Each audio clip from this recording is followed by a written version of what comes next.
Syria and the Syrian people's rights to self-determination. My name is Reem Saker and I am a Syrian Australian. I was born here in Australia. When I was 8 years old, my family travelled to Syria, and that is where I spent most of my primary school and high school years. To my Syrian friends, I was the Australian. They'd always ask me what Australia was like and what the Australian people were like. And I would tell them with great pride that Australia is a free country which supports democracy and freedom, where its citizens are protected by religious freedoms and a secular government.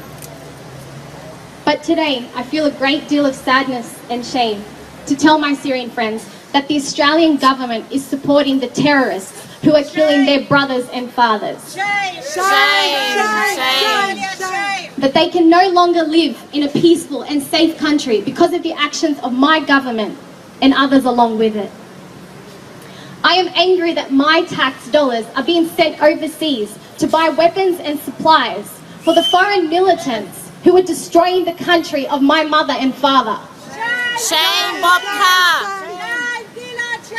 Shame! I am ashamed that hundreds of Australians have travelled to Syria to fight in an illegal jihad war, and the Australian government has turned a blind eye to it. And that the 5 who were killed while fighting with terrorist groups have been portrayed as charity workers undertaking some form of humanitarian activities. I am ashamed that the Australian public is being duped into supporting an aggressive war against a progressive and modern state. Because the Australian public don't know what Syria is. They don't know that Syria is a place where Muslims and Christians live in unity. Where Muslims celebrate Christmas and the Christians fast Ramadan. Syria gave its citizens a fair and equal chance at life with free education and free quality healthcare for all. Syria is the country who took in millions of refugees from Palestine, Lebanon and Iraq and gave them full benefits, whereas if those refugees had come to Australia, we would have just locked them up like criminals. Asylum seekers, yeah. Shame, Australia! Now we'll be like the Jordan selling our girls! That is the Syria I know and the Syria I lived in. So why, for the past 2 years, have Wahhabi extremists been calling for an Islamic jihad in Syria, when that's where the Shias, Sunnis, Christians, Druze and Alawis live? Why is my government here demanding the resignation of their government when that's not what the Syrian people want?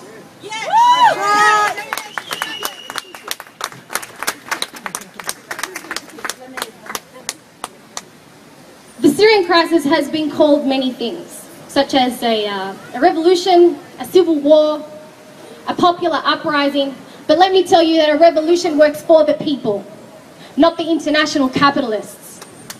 A civil war is fought between 2 sides of one nation, not foreign militants and the Syrian people. And a popular uprising, as the term suggests, needs to be popular. And the fact that the Syrian government of Bashar al-Assad and the Syrian people are still standing in the face of this imperialist war proves that they are not popular.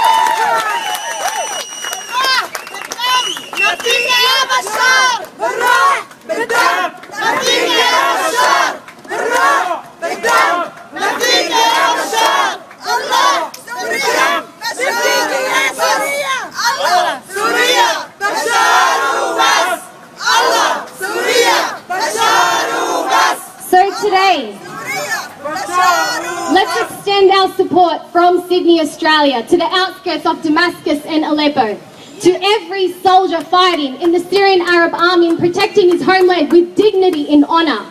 And let us tell the world that we will continue to fight and expose this conspiracy against Syria, which aims to destroy the last pillar of true Arab resistance. Thank you. Thank you.